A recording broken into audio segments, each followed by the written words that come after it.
Pause here, my beloved child. Soft breath, because a message is forming somewhere right now, not in the sky, not in a dream, inside a trembling hand hovering over a phone screen, inside a throat that keeps swallowing words back down. You can feel it, can't you? A quiet pressure in your chest, like the air itself is waiting for something to be said. But that's not what changed everything. It began in the most ordinary place, under fluorescent lights and the smell of burnt espresso. Where your soulmate tried to act normal while the world kept dropping small, sharp reminders of time. They were standing in a coffee shop line, shoulders squared like they had a plan for the day, like they had mastered the art of appearing fine. The menu board glowed overhead. Steam hissed. Cups clinked. And then, behind them, someone laughed too loud and said your name. Not spoken to them. Spoken about you. Your soulmate didn't turn at first. They pretended they hadn't heard.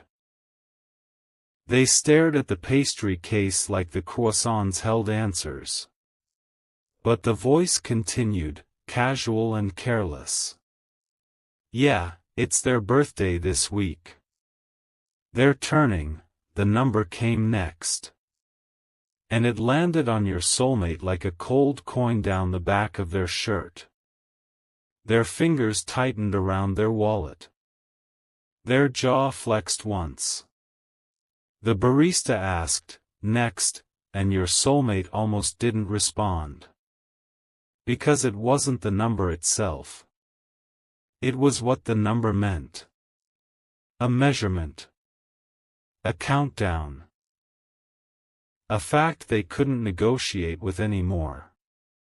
And somewhere inside them, fear put on the mask of practicality, like it always does, and whispered, it's too complicated.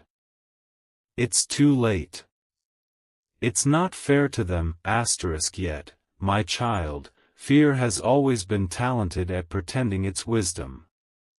They took their coffee and stepped outside into the street noise, the air smelling like rain on pavement. Cars sighed past.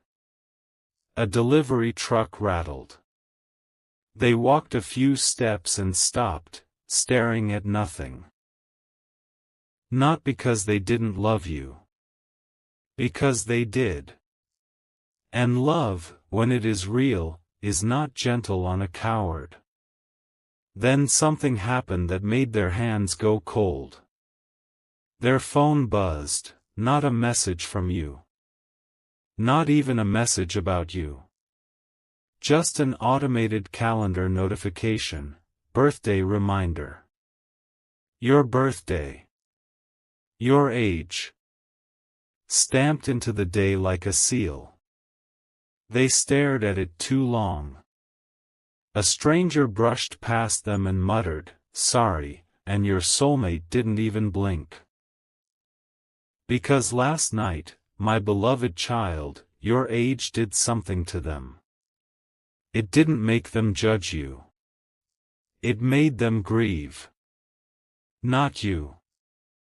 The years they wasted. They told themselves they were being respectful. That they were giving you space. That they were being mature by staying silent until they could offer something perfect. But silence is not neutral. Silence is a choice. And the connection between you, subtle as a wire beneath the skin, has been pulled taut lately.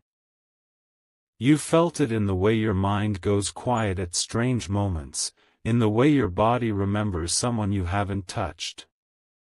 Perhaps you've even tried to talk yourself out of it. Yet the truth keeps rising, like water behind a door. They've been holding back because fear wore the mask of practicality, I don't want to ruin their life. I don't want to be the reason they wait. I don't want to promise what I can't guarantee, so they stayed reasonable. And you carried the weight of unanswered questions. There is a detail you haven't considered. This wasn't just about love. It was about time. And last night, time cornered them. Later that evening, they rode an elevator up to their apartment with a neighbor who smelled like laundry detergent and peppermint gum. The elevator mirror showed your soulmate's face in harsh light, tired eyes, a controlled expression, the kind of restraint that looks like strength until you look closer. The neighbor glanced at their phone and said, "You going to that get-together on Friday?" Your soulmate nodded automatically. The neighbor grinned. "It'll be fun. And you know who'll be there, your friend. The one who's turning that age." Your soulmate's throat tightened. Yeah, they managed. The elevator chimed. The doors opened. They stepped out, keys already in hand, and the hallway felt too narrow, like the building itself had decided to press in. When they got inside, they didn't turn on the big lights. Just the small lamp near the couch. Dim gold. Quiet corners. Curtains drawn. Private night has a way of stripping people down, my child. No audience. No excuses. Just the truth and whatever it does to you. They set their coffee table with pointless care, phone face down, keys aligned, a glass of water they didn't drink. Then they sat, elbows on knees, and for a long moment they simply breathed like someone preparing to walk into a storm. Their phone lit up again. Not from you. From a friend. "Are you okay?" the message read. "You were weird earlier." Your soulmate stared at the screen until it dimmed.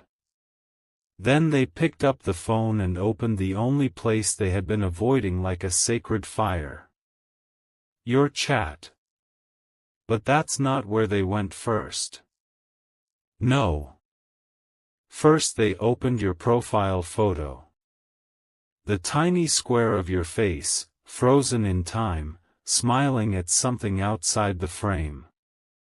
And something in them broke open. Quietly, like a seam giving way. "What if I waited too long?" they whispered to the empty room. That was the turning point question. Not dramatic. Not poetic. Just raw. Because time is not sentimental. It doesn't care about someone's fear. It keeps moving like a train you can hear in the distance even when you pretend you're asleep. They put the phone down and pressed their palms into their eyes hard enough to see stars. In their mind, they heard you. Imagined you, yes, but close enough to sting. Why now, you would say. You had your chance. You don't get to disappear and call it love. They flinched at the imagined words as if you'd spoken them in the room. Because the difference between intention and impact is the distance between what you meant and what you did. And your soulmate finally let themselves replay the impact. The nights you checked your phone and saw nothing. The mornings you tried to be proud of yourself for not reaching out. The way you started to sound calmer, not because you were okay, but because you were letting go. Not this time. They couldn't hide behind good intentions anymore. They opened your chat again, thumb hovering, and their body reacted like it always does when the truth approaches, a shallow inhale, a tremor at the wrist, a heat behind the eyes. Then a memory returned, small, powerful, uninvited. The moment they realized they loved you. It wasn't a grand confession or a dramatic kiss. It was a tiny scene your soulmate has replayed like a secret prayer. A rainy afternoon months ago. You were both under the thin awning of a bookstore, waiting out a sudden storm. Water drummed the metal edge like impatient fingers. You had shaken your umbrella, droplets glittering off the spokes, and you laughed, not the polite laugh you give strangers, but the one you forget to guard. Then you noticed a little boy inside the store crying because he dropped his balloon string. Without thinking, you crouched down near him, voice gentle, and you said, "Hey, hey, look at me. It's okay. We can fix this." You didn't even know the child. You weren't performing kindness. You were simply, you. And your soulmate watched your hands, steady, careful, tie a knot in the string, give it back, and wink like you were letting the kid in on a secret. The boy stopped crying instantly. His mother mouthed, "Thank you." You shrugged like it was nothing. But your soulmate stood there as if someone had reached inside their chest and turned a key. Because they saw it. Your heart. Not in words. In action. And it terrified them. Love like yours doesn't just decorate someone's life. It changes it. And your soulmate, who had trained themselves to survive with control, felt the danger of wanting something that could unmake them. So they held back. They called it maturity. They called it being responsible. But the truth is simpler, my beloved child. They were afraid. And last night, your age forced them to face what fear had cost you. Then the stakes escalated in a way they couldn't ignore. Another message came in from their friend, this time a call. Your soulmate let it ring twice, then answered, voice careful. "Hey," the friend said. "Tell me you're not doing that thing again." "What thing?" your soulmate tried. "The disappearing thing," the friend said. "The, I care but I won't say it, thing." Silence. The friend sighed. "I saw your face today. You looked like you'd swallowed a stone." Your soulmate stared at the dim lamp, at the shadow of their own hand on the wall. "I'm fine." "Don't lie to me," the friend said. "Is this about them?" Your soulmate's voice went thin. "It's complicated." "That's not an answer," the friend said. A beat. Then the friend asked the question that split the room in half. "Do you love them?" Your soulmate's mouth opened. Closed. Their eyes filled without permission. And then, finally, like someone stepping off a ledge into honest air, they said it. Yes. Just one word. Not romantic. Not polished. True. The friend didn't celebrate. Didn't tease. Their voice softened, almost stern in its care. Then stop making their life a math problem, the friend said. Stop counting what you don't control. They needed honesty, not perfection. That line hit your soulmate like a bell rung inside the ribs. Honesty, not perfection. Because last night, my child, your soulmate didn't get emotional about your age because they thought you were too young, or too old, or because they were judging you like an object on a timeline. They got emotional because they imagined you looking back one day and realizing you had spent a season of your life waiting for someone who wouldn't speak. And the thought of being the reason you lose time made them feel sick. Then the friend said something else. Something surprising, something your soulmate had never admitted out loud until that moment. "I'm not scared of the age," your soulmate whispered, voice cracking. "I'm scared of what I stole from them by hesitating." The friend went quiet. And in that quiet, a new urgency arrived. Not a dramatic emergency. A realistic one. The kind that ends stories without warning. The friend said, "By the way, I didn't want to tell you like this, but I heard they might be moving." Your soulmate's spine went rigid. "What?" "Job offer," the friend said. "Out of town. Soon." Your soulmate's hand tightened around the phone. The room seemed to tilt, as if gravity had shifted. "How soon?" they asked. "I don't know," the friend said. But it sounded real. Like, they're already packing their life into boxes in their head.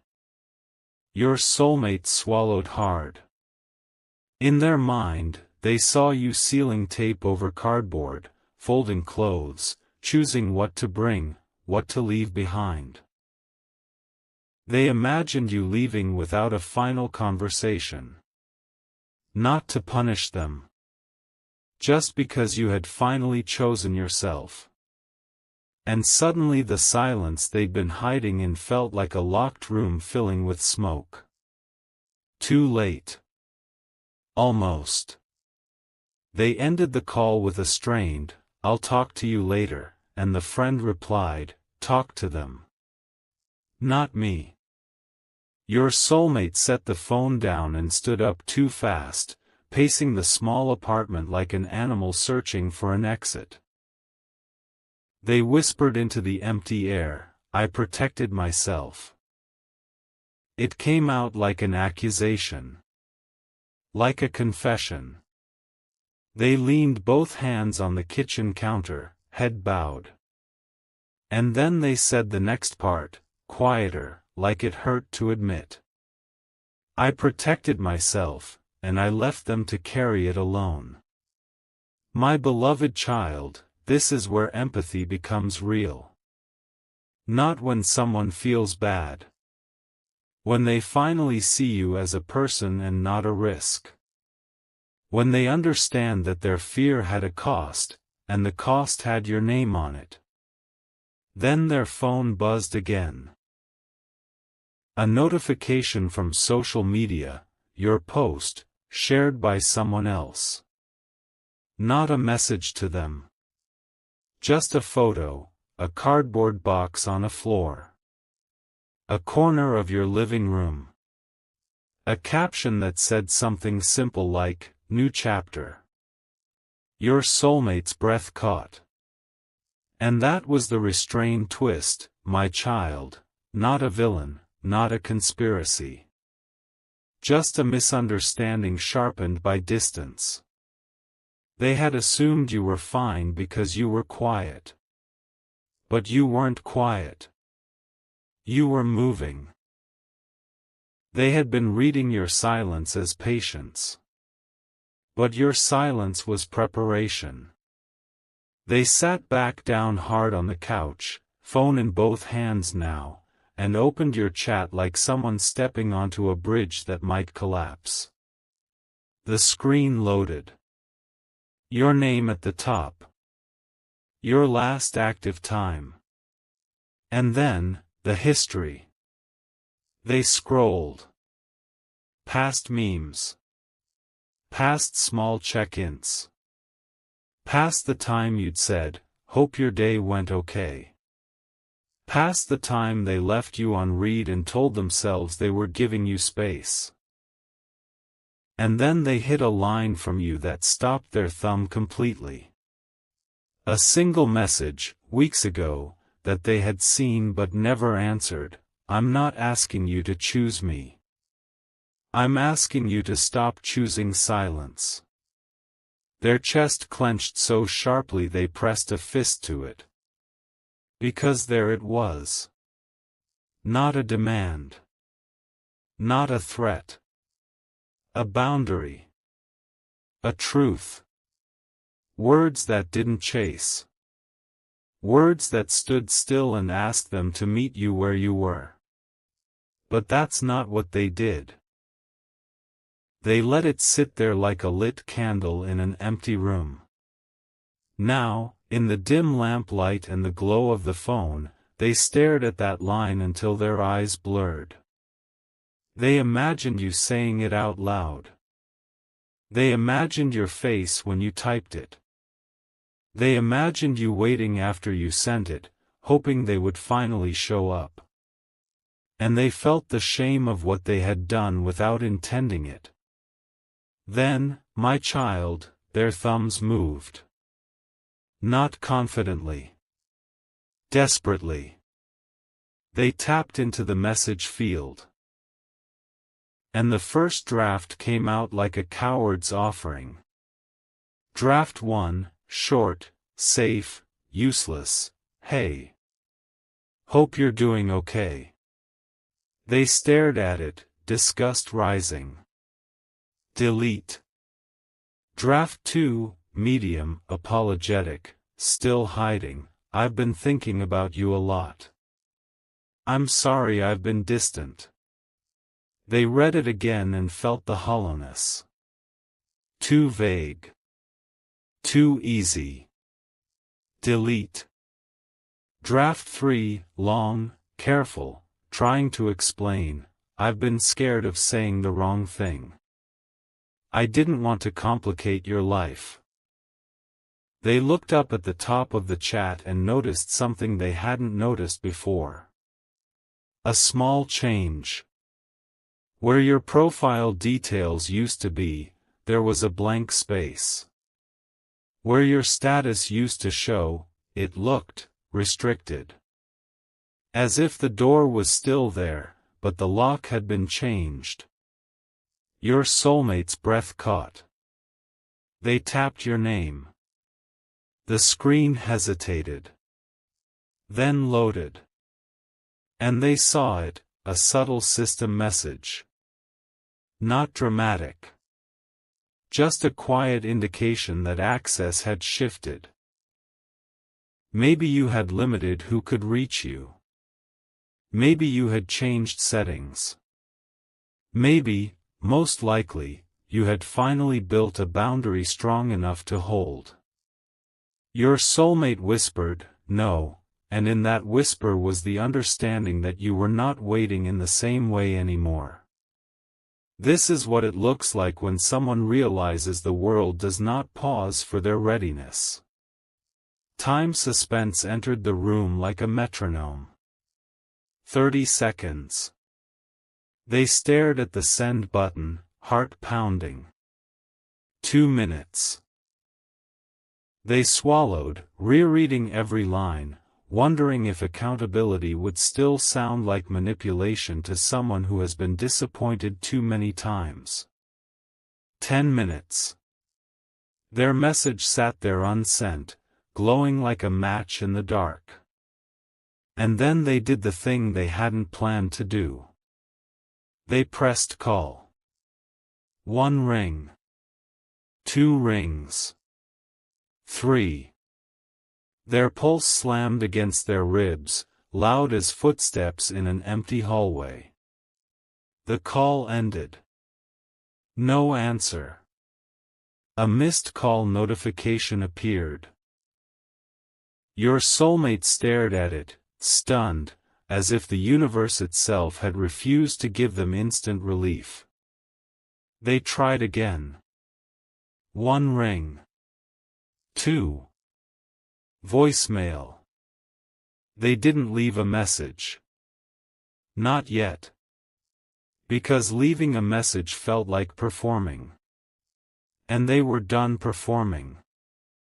They sat back, phone in their lap, and for a moment they just listened to the apartment, the hum of the refrigerator, the distant traffic, the small creak of the building settling. Then they whispered, to no one and to everything, please. Not, please love me. Please let me do this right. My child, do you see the difference? Desperation asks for comfort. Maturity asks for a chance to be accountable. But even now, you are not obligated. Even now, you are allowed to choose what keeps you safe. Then the friend texted again. What happened? The friend wrote. Your soulmate replied, hands shaking, I think they blocked me, or they're gone. The friend's response came fast. Then show up in a real way. Don't make it another dramatic almost. Your soulmate stared at those words, dramatic almost, and felt the shame of every time they had hovered near courage and called it enough. But that's not what changed everything. What changed everything was the way your soulmate suddenly pictured you, older than you are now, looking back, remembering them as a lesson instead of a love. And they couldn't bear it. They opened your chat again and saw their unsent message waiting like a held breath. They placed their thumb on the send button. Then lifted it. Then placed it again. And as they hovered, a new notification slid down from the top of the screen. Not from you. From the moving company app, of all things, a reminder about an address change they had scheduled for themselves months ago but never completed. A small, stupid thing. Yet it struck them like a metaphor they couldn't ignore. Even their own life had unfinished updates. They had been living in drafts.